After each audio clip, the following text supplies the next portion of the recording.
When people are buying businesses now, as someone that's been in the game for a while, it was always done on the 3 times revenue and that sort of stuff.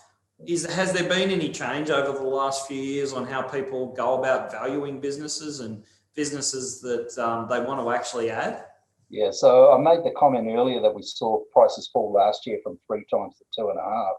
But, and thanks for the question, because the reality is that recurring revenue is now a secondary methodology rather than the primary.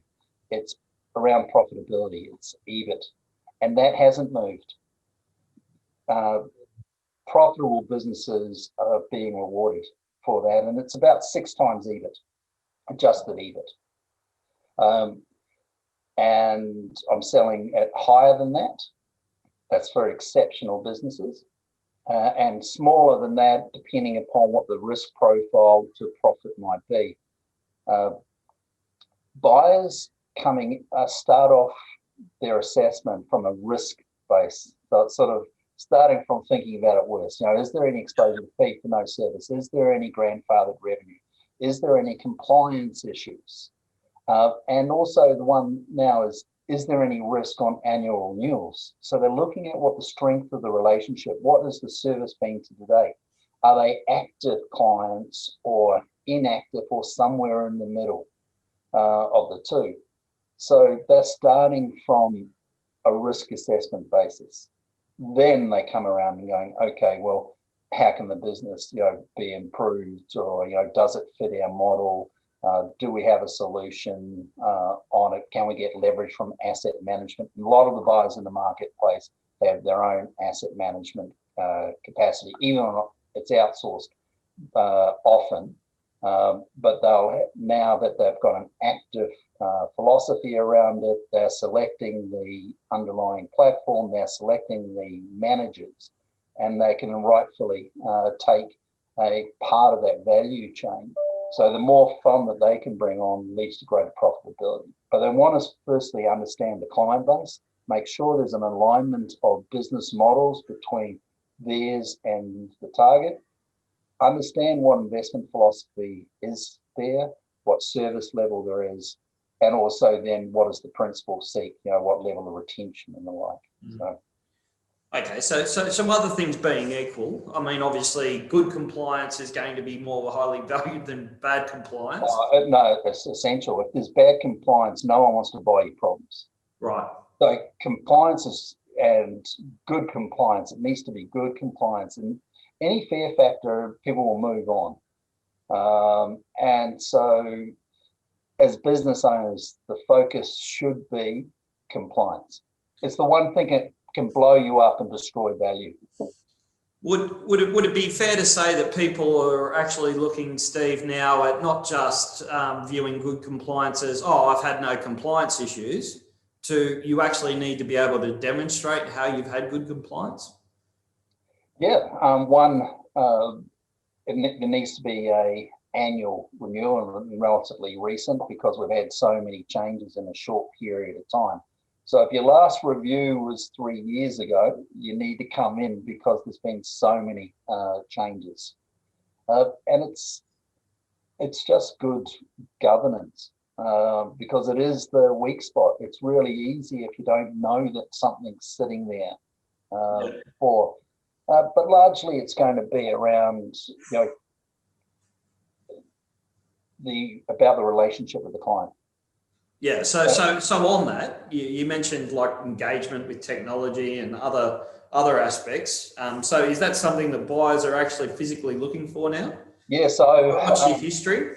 Yeah, in my information memorandums now, we record how we've gone through the COVID period. So we've got a new section, which is purely how we dealt with COVID. What exposure to the client base are SMEs, how many have sought JobKeeper, how many have taken advantage of superannuation drawdown? If so, how much fund?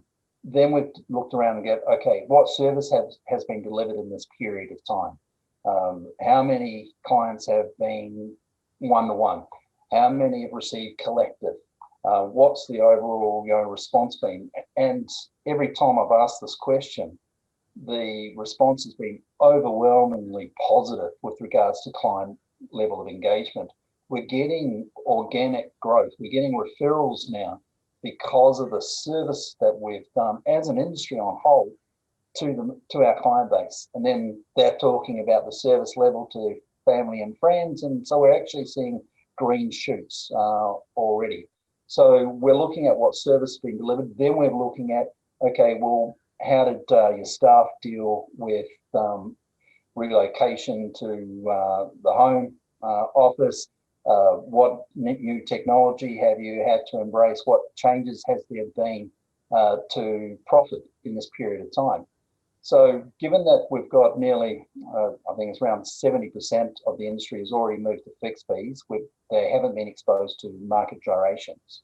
But what has happened is that there's been reductions on rent already. If it's not already, it's going to happen. There's been cost savings in one case of staff. They were just because of the uplift factor and the level of engagement by most of the staff members that was deemed to be, we've got someone extra here that we don't need. And so this has been a period of, I suppose, great reflection as to what are we delivering, how much, the old concepts of having to be in the main street has sort of shifted. And all of this is leading to productivity and profitability increases. So you mentioned earlier that things like annual fee agreements, are they considered a good thing from potential buyers? More engaged client? Absolutely. And so any due diligence is really looking at the level of engagement, how much are active, how many are non-active.